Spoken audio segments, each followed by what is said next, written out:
Millennials and Gen Z are delaying life decisions, as if time waits for any of us. What's keeping these generations sidelined, and what could bring them off the benches? Welcome to Dre's Take.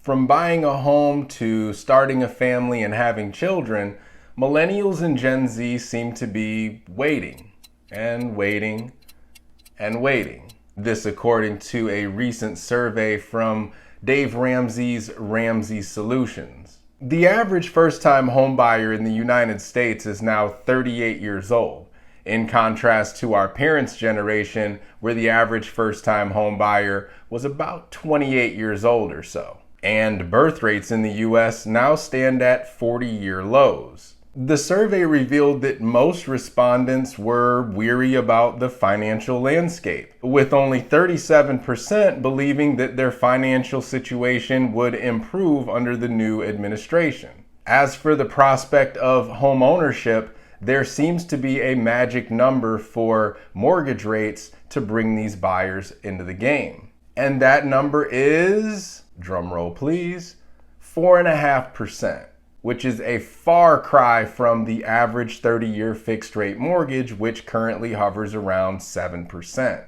And with today's CPI report coming in higher than expected at 3%, the likelihood of near future Fed funds rate reductions are all but nil. Couple that with the issuance of new Treasury bonds and the lack of bond purchases from the Federal Reserve, and the outlook for mortgage rates is flat at best. However, there is some missing logic here with these survey respondents. And that missing logic goes something like this. First of all, how long will it take for those mortgage rates to reach ideal levels?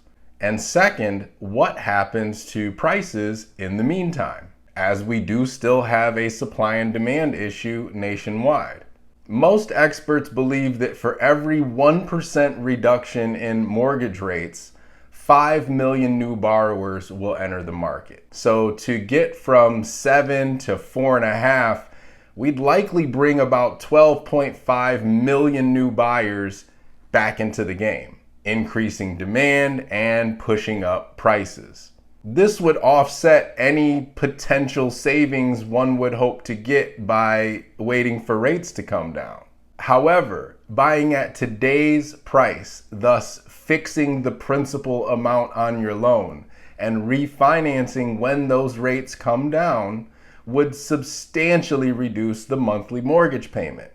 Plus, you'd gain all the upside in equity as prices appreciate between now and then. So let's recap. Wait until mortgage rates drop and purchase at a higher price, theoretically taking on the same monthly mortgage payment you would take on by buying now, but miss out on all the equity gain between now and then.